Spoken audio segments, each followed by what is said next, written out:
ketika musim timur, bapak-bapak tidak melaut, itu perempuan yang harus mencari cara bagaimana bisa bertahan hidup. Jadi perubahan iklim, kemudian peran perempuan itu sangat penting dalam menopang kehidupan keluarga. Jadi itu kenapa sekarang lebih fokus untuk menjadi seorang pemerhati lingkungan dan juga menjadi aktivis perempuan yang bisa menggerakkan banyak perempuan-perempuan lain yang ada di Maluku agar menjaga alam.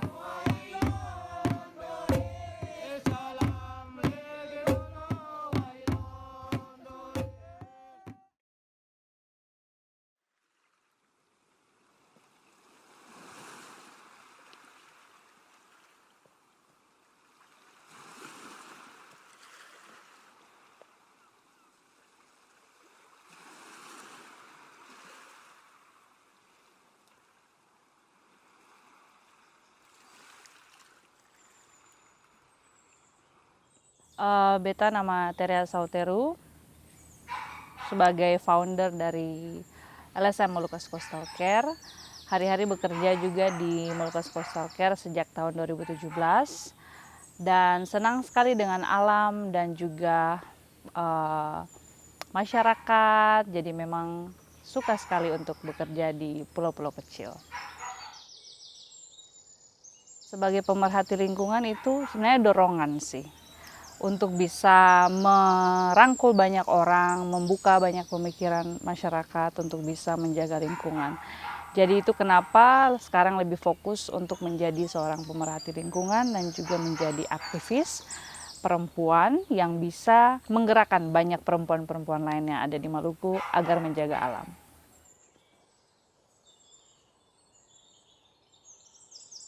Awal mula membentuk Molucas Coastal Care itu sebenarnya dari keinginan karena pernah pergi ke pulau-pulau kecil, kemudian dengan teman-teman melihat bagaimana masyarakat di pulau-pulau kecil itu secara pendidikan mereka juga masih sulit, kesehatan juga masih sulit, dan mempunyai sumber daya alam yang sangat kaya tapi pengolahannya masih sangat sederhana. Kemudian 2020 kita juga bertemu dengan teman-teman dari Yayasan Ekonusa yang mensupport kegiatan kita di beberapa lokasi. Nah, sampai sekarang kita masih tetap jalan dengan sebenarnya berbagai macam dukungan yang diberikan oleh banyak orang.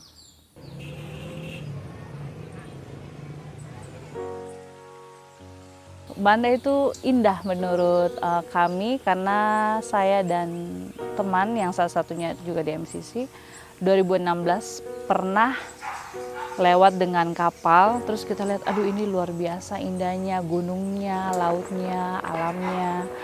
Tapi yang kami ingin melihat ke dalam masyarakatnya itu yang lebih penting. Bagaimana mereka bisa mengelola sumber daya alam, apakah kami punya pengetahuan dan ilmu yang ada bisa membantu teman-teman atau masyarakat yang ada di Kepulauan Banda, itu sebenarnya yang sangat penting.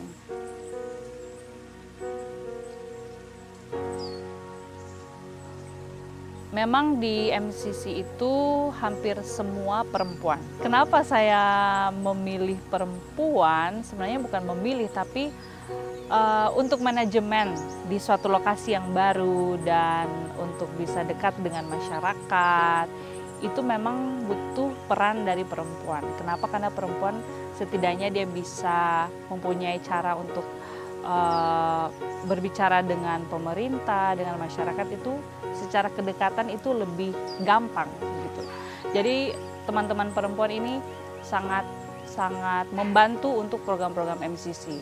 Dan saya senang sekali karena masih ada perempuan-perempuan Maluku yang mau bekerja di pulau-pulau kecil dengan tekanan yang begitu luar biasa, tapi tetap menjalankan program dengan hati yang gembira.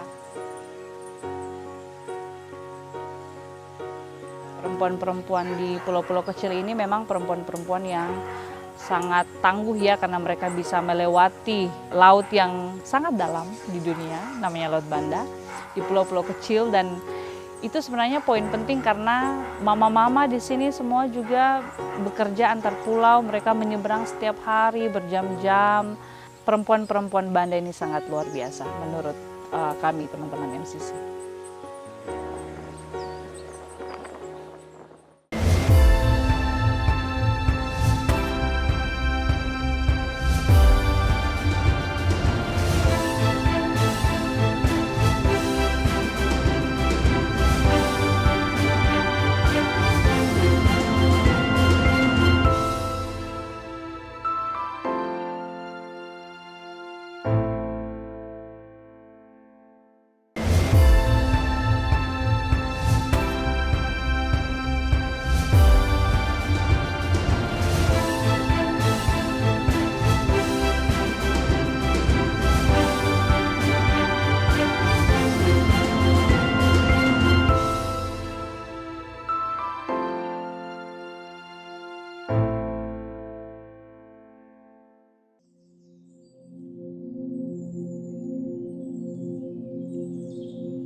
Oke, kenapa sampai perempuan itu sangat berperan penting dalam perubahan iklim? Contoh, ketika hujan, badai, perempuan itu yang akan memikirkan bagaimana ini istri dan suami saya harus makan. Jadi mereka yang berpikir, aduh ini apa yang harus dimakan hari ini, apakah ada beras, apakah ada sayur, apakah ada ikan. Ketika cuaca buruk, mereka harus berpikir apa yang akan mereka masak, seperti itu. Jadi perempuan memang lebih harus kreatif, dituntut untuk kreatif, berpikir mulai dari semua level. Ketika musim timur, bapak-bapak tidak melaut, itu perempuan yang harus mencari cara bagaimana bisa bertahan hidup. Jadi perubahan iklim, kemudian peran perempuan itu sangat penting dalam menopang kehidupan keluarga.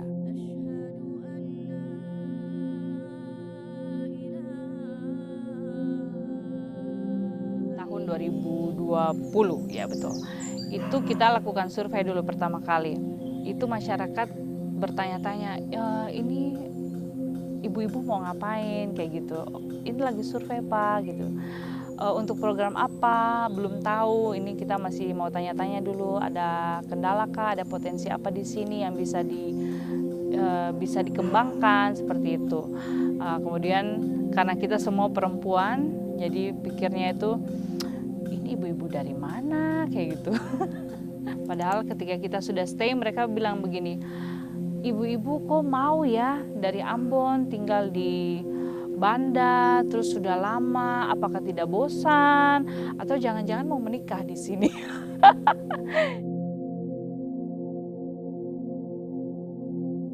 Teman-teman yang terlibat dengan MCC sekarang ini, karena kita punya 4 station, jadi ada Cecil yang menjadi koordinator di Pulau Rune, kemudian Angel menjadi koordinator di Lontor, Stefani menjadi koordinator di Gunung Api, Nabas menjadi spesialis untuk pemetaan di kami, di Ambon ada Quincy, hampir semua perempuan yang ada di tempat kami.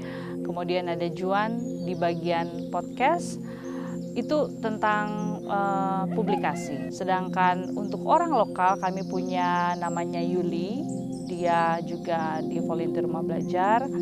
Kemudian Alia di Lontor, Diansyah yang ada di Pulau Rune. Kalau yang di Ambon kita punya Willy dan Andi yang ada di rumah belajar. Salah satu program kami memang adalah rumah bibit pembibitan.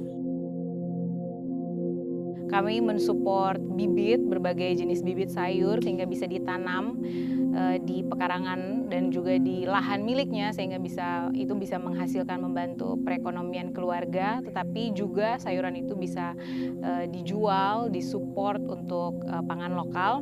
Karena kerinduan kami suatu saat nanti di pulau-pulau kecil bisa support sendiri bahan makanan seperti sayuran, sehingga tidak perlu dibawa dari luar pulau. Kalau sayur sudah dipanen itu dijual di Pulau Rune, ada lagi di Nera yang kalau dikumpul uang itu yang awalnya tanam itu dapat 2.700.000, habis itu dapat 3 juta lebih. Yang ini dapat 4 juta lagi ke apa? Pembibitan ini untuk menopang satu negeri misalnya Pulau Rune, agar mereka juga bisa melakukan pembibitan, bisa dapat sayur sendiri di situ, dan bisa dijual juga di sekitar situ daripada harus pergi ke Pasohi atau Nera atau Ambon untuk membeli sayur yang ada. Dan sebenarnya untuk pulau-pulau kecil kan ikan sudah tercukupi, tapi sayur ini juga sangat penting bagi pertumbuhan anak-anak. Untuk rumah bibit yang kami buat ada mencari dulu pertamanya, petani memang ada banyak di Banda, tapi kami melihat yang bisa bekerja sama, bisa bertanggung jawab untuk mengelola bibit-bibit yang sudah kami berikan. Nah, kalau di Pulau Rune dan Negeri Lontor itu ada 2 petani yang luar biasa, namanya Mama Masnun dan juga Bapak Mulis, yang sampai sekarang sejak 2 tahun yang lalu kami bekerja sama dengan mereka bisa membibitkan sayur-sayur yang kami berikan.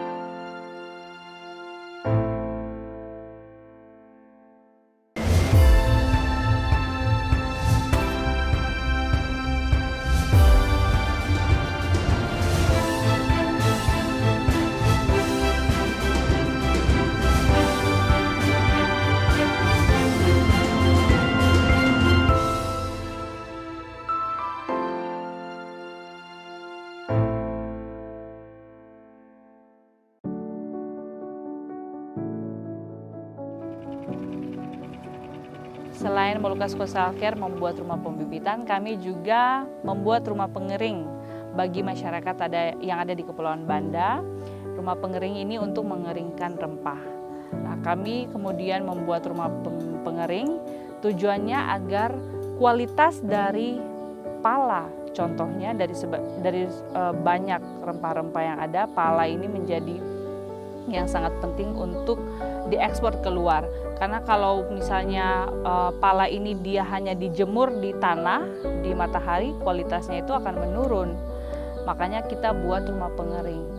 Rumah pengering untuk mengeringkan pala yang butuh waktu, kalau di tanah itu berhari-hari, tapi di rumah pengering bisa 2-3 hari.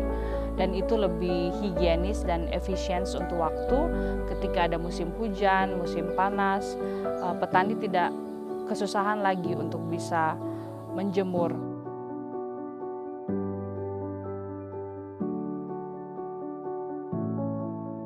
Mas Sita biasanya mulai jumuran, beli kenari ini jumur di atas setapak. Ya, jumur di atas setapak selama 2 atau 3 tahun. Selesai ada penjumuran, Ibu Angel sudah bikin tempat jemuran. Jadi Mama Sita akan pindah ke tempat jemuran, lebih nyaman. Karena kalau Mas Sita jumur di setapak, Mas Sita selalu jumur usir ayam karena banyak ayam yang makan. Penerimaan masyarakat untuk rumah pengering ini tidak gampang karena mereka sudah terbiasa dengan pengasapan. Kalau dikirim keluar itu di luar Indonesia, pengasapan itu tidak terlalu menjadi utama ya, karena Eropa membutuhkan pala yang dikeringkan. Gitu. Jadi ini sangat menolong teman-teman yang ada di bapak-bapak dan ibu-ibu yang ada di Banda untuk bisa mengeringkan pala.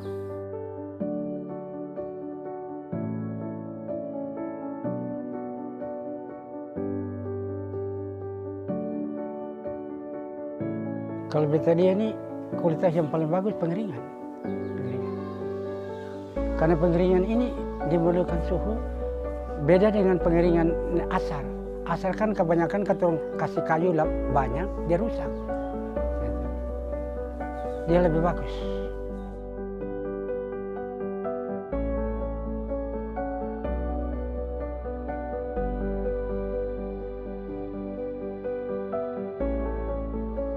Ya, program MCC itu namanya Rumah Edukasi Sekolah Kalesang Katong Lestarikan Kampung.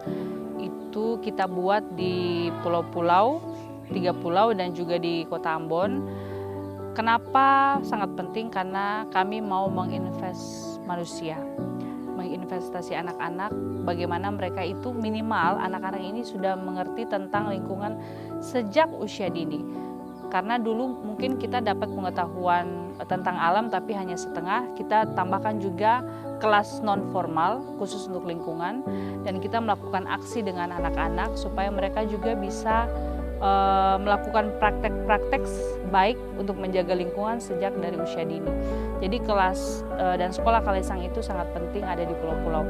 Kami sedang mengupayakan supaya sekolah Kalesang ini juga masuk menjadi pendidikan muatan lokal untuk Maluku agar kekayaan alam Maluku itu bisa dipelajari oleh teman-teman di sekolah dasar agar mereka juga bisa mengerti tentang kekayaan alam kita dan bagaimana mereka bisa menjaga itu. Jadi itu fungsi dari rumah belajar MCC.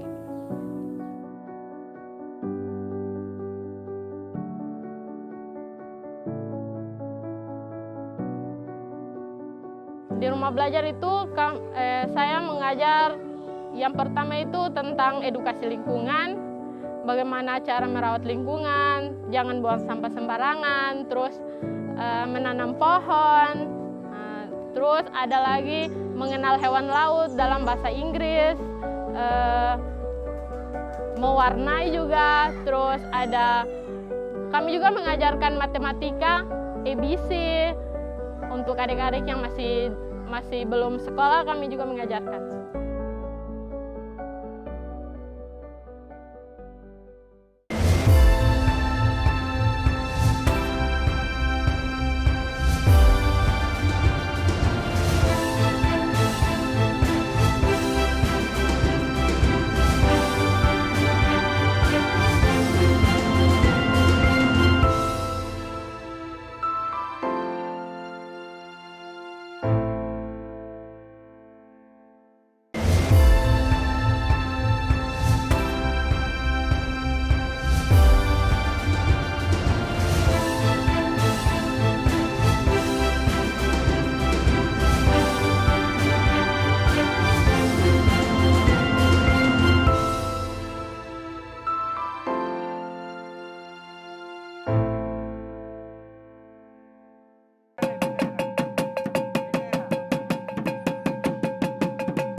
terbesar dari kalau pribadi karena saya yang mengembangkan MCC ini, masih banyak pulau yang perlu kita datangi, perlu kita bina, masyarakat yang perlu diberikan edukasi. Jangan sampai kita terus-menerus dibilang sebagai provinsi yang miskin dan tidak teredukasi. Jadi mimpi saya masih ada MBD, masih ada Aru, masih ada Tual, masih ada pulau-pulau kecil yang lain yang sebenarnya bisa dijangkau oleh anak-anak muda yang harusnya mereka mempunyai visi dan misi yang sama dengan MCC untuk mengembangkan negerinya supaya kita di mata dunia itu kaya secara alam tapi kaya juga secara manusianya, supaya kita bisa berdiri di atas negeri kita sendiri dan menjadi tuan, bukan orang lain yang menjadi tuan di negeri kita gitu. Saya bermimpi bahwa suatu saat nanti akan bermunculan teman-teman muda Maluku yang mungkin punya komunitas seperti kami. Ya, saya bayangkan aja kalau misalnya di satu kabupaten, tiap kabupaten di Maluku punya satu seperti MCC, saya pikir kami dari Ambon tidak perlu datang jauh-jauh ke Banda. Sehingga kalau ada banyak anak-anak muda yang terus bergerak untuk lingkungan, ya kita akan melihat hasilnya nanti. Ketika saya melihat teman-teman MCC yang diketuai oleh perempuan, saya terkesan karena ini merupakan hal baru bagi saya untuk bekerja di teman-teman yang sebagian besar dikelompoki oleh perempuan. Saya merasa senang dan juga saya merasa bisa bekerja dengan nyaman karena teman-teman perempuan atau kakak-kakak perempuan di MCC sangat bisa untuk mengayomi. Jadi dalam bekerja kami kurang merasa tertekan. Saya merasa senang karena dalam melakukan pekerjaan mereka sangat memperhatikan apa yang katong butuhkan. Misalnya ditanya sudah makan atau belum, atau sakit minum obat, itu semua ditanyakan. Sehingga hal itu juga menarik atau sangat bagus ya bagi saya.